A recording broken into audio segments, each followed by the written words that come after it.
Regardons comment les revenus se répartissent. Les revenus sont classés en deux grandes catégories.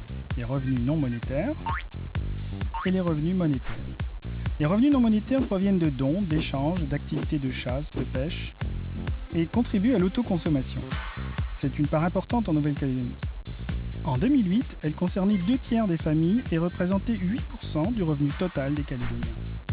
On constate que les revenus non monétaires sont plus importants dans les provinces nord et îles que dans le sud et correspondent aussi au mode de vie.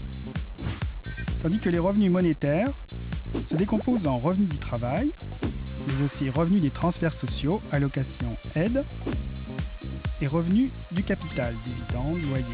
Le tout forme le revenu monétaire avec lequel le ménage va consommer ou épargner. En Nouvelle-Calédonie, le revenu total varie fortement d'une province à l'autre. En 2008, la province sud possédait des revenus moyens près de 2 fois supérieurs aux revenus des autres provinces. La part du revenu lié au travail est la première pour toutes les provinces, avec un léger avantage au sud dû à sa concentration d'actifs.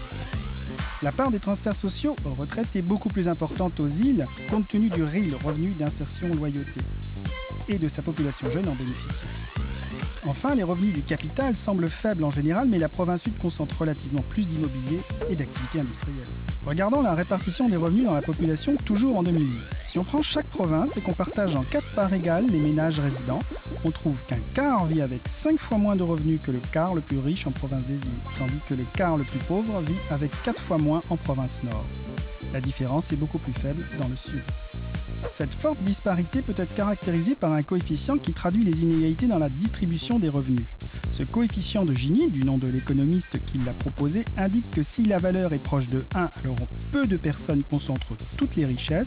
C'est le cas pour les pays en développement, comme la Namibie, avec 0,72. De l'autre côté, les pays où la richesse n'est pas concentrée, à répartition plus égale, qui indique une valeur plus proche de 0, c'est le cas du Japon avec 0,25. La Nouvelle-Calédonie se situe à 0,42 en 2008, en dessous de la Nouvelle-Zélande à 0,36, de l'Australie à 0,35 et bien loin de la métropole à 0,32. Il reste encore des efforts à faire pour aller dans ce sens.